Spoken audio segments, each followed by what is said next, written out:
Coming up in today's video, we're going to cover more Wilds of ELDRAINE, including some new adventure cards, including an instant commander, which is, I think, a first of its kind, plus a mass reanimate that feels extremely good, at least on paper. All that and more in today's video, so let's jump into the video.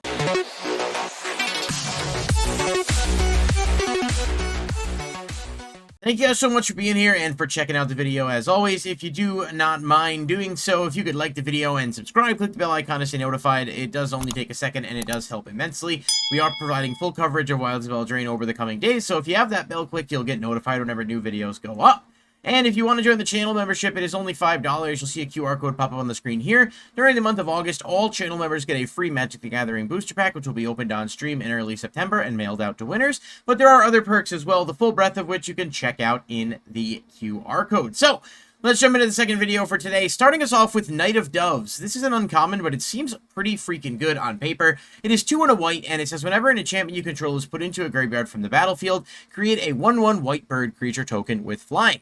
Now, on the surface, it doesn't necessarily seem incredible, because obviously, you're not consistently putting enchantments in the grave. However, with the role tokens in this set all being treated as aura enchantments and technically all treated as hitting the graveyard, it does feel like there is some real potential for this card's effect to resolve multiple times. Being able to get flying blockers, or just in general flyings that you can kind of chip away at the opponent for damage, is certainly not something to understate. And this is not exactly a super high cost card. I don't know exactly if it would fit just into your generic enchantment deck, because in most scenarios you don't really want your enchantments off the field. You'd like to keep them there. But it's certainly a card that might be able to abuse some of the new aura enchantments. And who knows? We don't even know the full set reveal yet. We're not even close to it. So there's definitely a possibility for more on the horizon there. Next up, we've got Greta Sweettooth Scourge, which is 1 black-green, and is a legendary creature, human warrior. When Greta enters the battlefield, create a food token. You can pay a green, sacrifice a food, put a +1/+1 counter on target creature, or you can pay 1 and a black, sacrifice a food, you draw a card, and you lose 1 life. Actually, not a bad card, especially for like those, Lord of the Rings food decks, especially if you're playing the Frodo and Sam partner, where you have access to all 3 colors. This card can definitely do a lot for relatively low investment, and it's not a bad option just to have, as an additional creature that can kind of generate a food token, but also allow you to do something with some of the extra food that you have. And that draw power is not really something to understate, so it's pretty good. Ash, Party Crasher, is 1 red and 1 white, legendary creature, human peasant, with haste. And it has Celebration. Whenever it attacks, if 2 or more non-land permanents enter the battlefield under your control this turn, put a +1/+1 counter on it. Don't think it's that great, but it's okay. I mean, it's not super hard to put non-land permanents on the battlefield. It's just, I don't know. I feel like it's not anything crazy. Maybe there's something I'm missing, and certainly if I am, feel free to tell me. But I mean, I think red and white both have better commander options, and red-white specifically definitely has better commander options. I guess it might have some utility in standard, but even then, it doesn't really look all that great.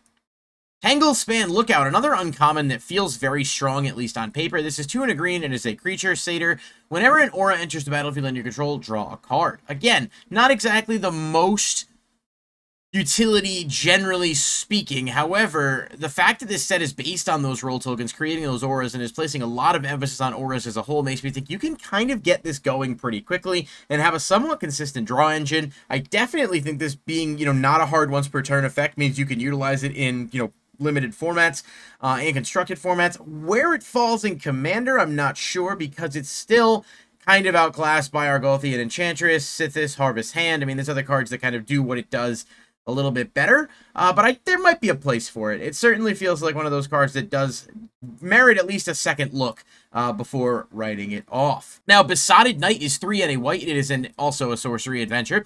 We'll review the adventure first. For 1 white, it says, create a royal role token attached to target creature you control. Enchanted creature gets +1/+1 and has ward 1. That's actually not horrible. Like, paying 1 to basically give a creature +1/+1 and give it ward, I mean, it's only ward 1, so it's not impossible, but it's not the worst application of these role tokens I've seen so far. And then for 3 and 1, you can cast it just as a 3/3 knight. It's okay.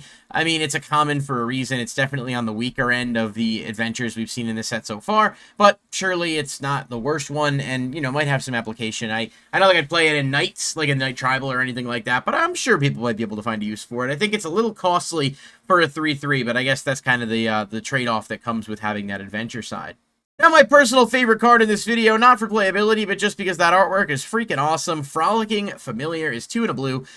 Creature, Otter, Wizard, and it is very much that. It is utterly adorable. It is a flying. Whenever you cast an instant or sorcery spell, Frolicking Familiar gets +1/+1 until end of turn, so sort of like a weaker prowess, but not terrible. And then Blow Off Steam is a 1-drop instant adventure, deal 1 damage to any target. It's okay. It's just a cool card. I just like everything about it. It's not anything crazy or anything from like a playability standpoint, but what a great card design. I like it a lot. Give us that on like a binder or a playmat. That'd be fantastic. Now, moving on to some more noteworthy stuff. Balloona Grand Squall is one that caught my eye almost immediately because it obviously can be a commander, being a legendary creature, but it's also an instant, which I don't think has been done before. I could be wrong. Feel free to correct me if I am, but I looked around for a good 10-15 minutes before this video, and I couldn't find any examples of any existing prior to the set. So let's take a look at it. It is trample, and it says permanent spells you cast that have an adventure cost 1 less to cast. Obviously not terrible. Now, Seek Thrills is the instant adventure side. It is 2 green, blue, red. It says mill 7 cards, then put all cards that have an adventure from among the milled cards into your hand. That is pretty freaking good. I think this actually will make a really, really fun commander. You can kind of build an adventure-themed commander around it, and assuming it works similar to like Prismatic Bridge and those other cards that kind of have both options, you could probably cast this from your command zone as an instant and then banish it or exile it. Sorry, Yu-Gi-Oh! Brain coming in there for a second. Exile it and then cast it again. I'm not 100% sure on how that would work for commander, but I'm sure that the question has come up, and I don't know if it's been addressed yet, so we'll have to see, because if it does give you the option to put it back when it would be exiled, you could technically just keep casting the instant each turn, which might be a little problematic. I don't know if there's enough adventure cards to make it, insane, but just a really, really good card here. Balloona Grand Squall. Expel the Interlopers is 3 white sorcery. Choose a number between 0 and 10. Destroy all creatures with power greater than or equal to the chosen number. Little interesting. I don't really know how it differs too much from like Wrath of God or those other things, but I guess it's kind of neat. Like, I guess if you're playing a low power deck, you could play this and like just pop everything bigger, which is kind of like what Fell the Mighty does, but this gives you a little bit more utility, so I suppose there is that. It's not bad. It's a buy-a-box promo, and I think it'll be in the actual set too. I don't know. I feel like it's okay. I don't know. There might be other things that kind of do it better, especially in, standard right now. There's like Farewell. And there's just some other cards, Sunfall, I think it is, that do somewhat similar things, but I do like that this kind of gives you the utility to use it as needed. And finally for this video, Lich Knight's Conquest. Lich Knights? I don't know, whatever, fuck you. 4 and a black, it is a sorcery, and it says sacrifice any number of artifacts, enchantments, and or tokens. Return that many creature cards from your graveyard to the battlefield. Now, if you guys have been playing Magic longer than me, or perhaps have more experience, I would like someone to tell me where the downside is of this card, because it feels absolutely nuts on paper. 5 cost is not that high for what could essentially be a mass reanimate in decks that can spam tokens, and we know this set alone can create a bunch of roll tokens, but let's, treasure, blood tokens, a billion other things. Being able to sack those off and just bring back a bunch of creatures feels to me like an absolutely insanely powerful card for only 5 mana. I honestly don't know if there's something I'm missing or there's a downside. I mean, obviously you have cards like Reanimate that do it better, that cost less, but this is a mass revival for relatively low investment that isn't super hard to pull off, and I think it's really good. I'm very, very interested to see what types of things people might come up with this, but unless someone can kind of give me some logic as to why it's not anything crazy, I'm going with this one as the MVP of the day. This card seems really, really strong, and will also be, I believe, in the bundle. I think it's in the WILDS Eldraine bundle as well as in the sets, with a couple different varied arts. So let me know what you guys think of this slate of reveals, and tomorrow we will do a video talking about all the enchantment reprints that have been announced so far. They were kind of scattered today. I wanted to get them all covered, and so we'll do a video tomorrow talking about that. As always, appreciate everybody watching, and I'll catch you in the next video. Peace.